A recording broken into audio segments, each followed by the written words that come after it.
Suppressors. What are they? Why should I even care?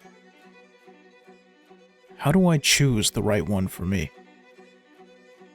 If you spend more than 5 seconds on the internet, you'll find that, like with anything else, everyone has their own opinion. And the information out there is sort of left up to interpretation.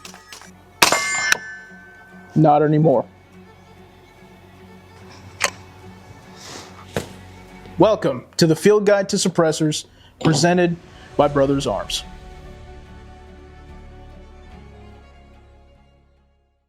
So what is a suppressor? Originally patented in 1909 by Hiram Percy Maxim, the modern suppressor is a device intended to silence, muffle, or diminish the report of a firearm. Which leads us to an interesting topic. Not all suppressors suppress sound as their primary function. Many units are produced with flash suppression or gas flow as their primary design, with sound suppression coming in as kind of a secondary thought. These are typically the choice for a lot of military and law enforcement contracts. So how does a suppressor work? The gases that travel down your barrel after the round goes off carry with them a lot of noise. It's a miniature explosion going off inside your gun.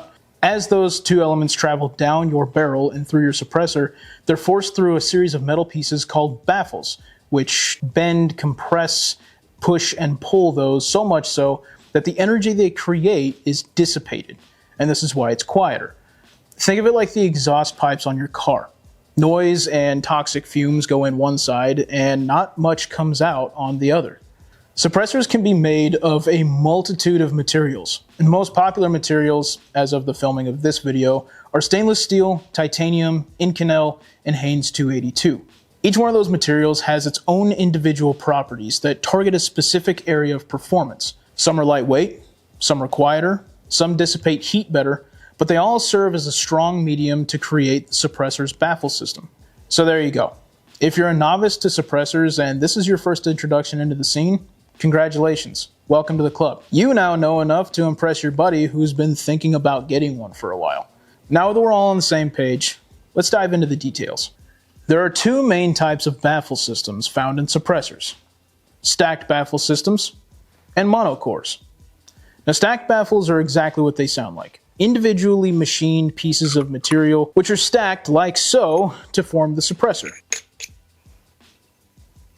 Haha. Then there are monocores, and these are pretty much what they sound like too. One single chunk of material usually produced by additive manufacturing, which has the same kind of qualities behind it as a stacked baffle system, but without all the segments. Stacked baffles are usually a little bit easier to machine, and as a result drive down the cost of these suppressors. However, monocores like this guy here, because it's 3D printed, usually offer different feature sets like low back pressure and high flow. On top of that, there are multiple ways that suppressors can be manufactured.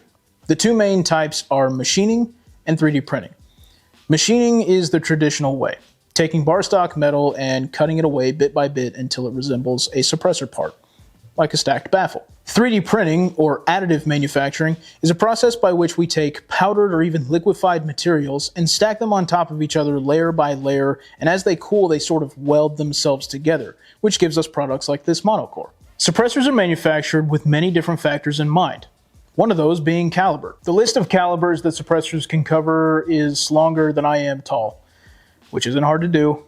Thanks, Mom and Dad. The most popular calibers, however, for a suppressor choice are 30 cal, 5.56, 9mm, and 22. In later episodes of this series, we will go over in detail why those are popular choices and why you might want to choose one of those.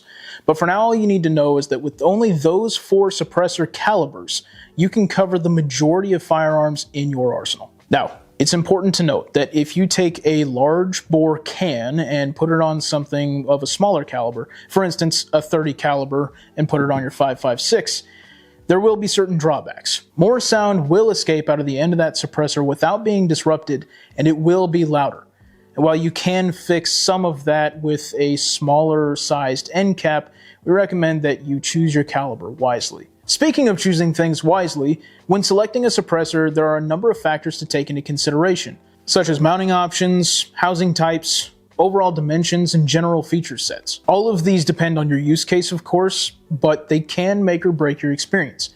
And once again, in later videos we will go in more depth. But the questions you should be asking yourself are, how heavy do I want this can to be? How quiet do I want it to be? Do I want to be able to use it on multiple hosts? And what's the maintenance going to look like on this can? Lastly, it's important to note that just like the firearm you put it on, suppressors require maintenance. Every suppressor is built differently and as such has different care requirements. And frankly, we don't have enough time in this video to walk you through every single individual suppressor and its process by which to care for it. Luckily, the people who make these suppressors have care and cleaning instructions posted on their website and even in your owner's manual to make sure that you get the best experience possible. And with that, we've come to the end of this introduction video. In later videos, we will go into more specifics about use cases, suppressor types, designs, calibers, and so much more.